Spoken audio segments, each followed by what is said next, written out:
God. There we go. I recently uploaded a video about the Sigma 18-50mm F2.8 for the Fujifilm X mount. I got some of you guys asking me if this lens is good for video. So in today's video, I want to demonstrate that this lens is capable enough for video projects. I am going to be using the Fujifilm X-H2 with the DJI RS3 Mini, as well as the Sigma 18-50mm F2.8 for the Fujifilm X mount. So why don't we just go out and I'll share with you guys some of the video sequences that I got cut together.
I hope you guys enjoyed that little sequence I put on. It was all filmed with this bad boy right here. This is the Sigma. The variable ND filter I use is from Moments. This is a 77mm filter thread VND.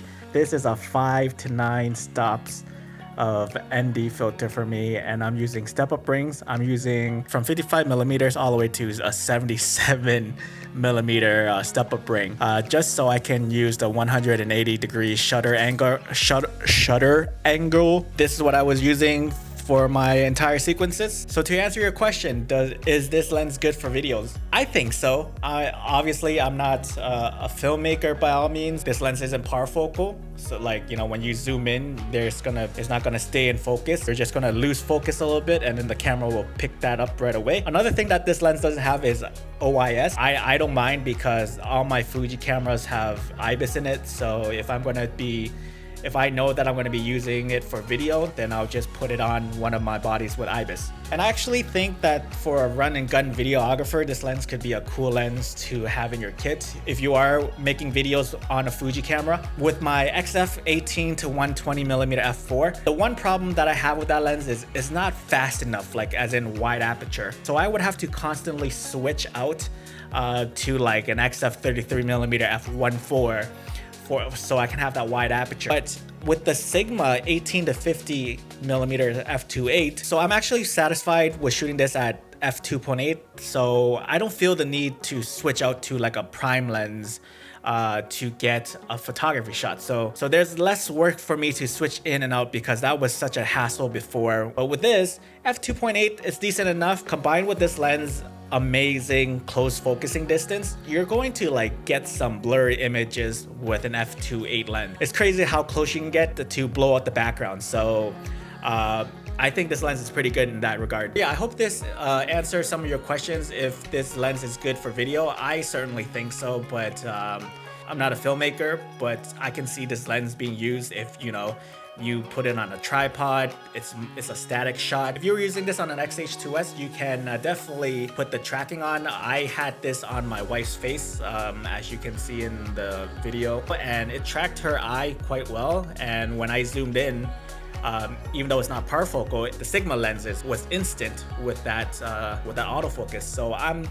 quite happy with it. So it all boils down to your creativity, how you use this lens. Like for some people, like, you know, you may not want to use this lens, but for me, like, I think I think this lens is going to be good for like most people for video. If you are just starting out in videography, like starting out your filmmaking journey, like I think this lens is a pretty good lens to pick up as like a standard zoom lens. I still think it's good for the price with the constant f2.8.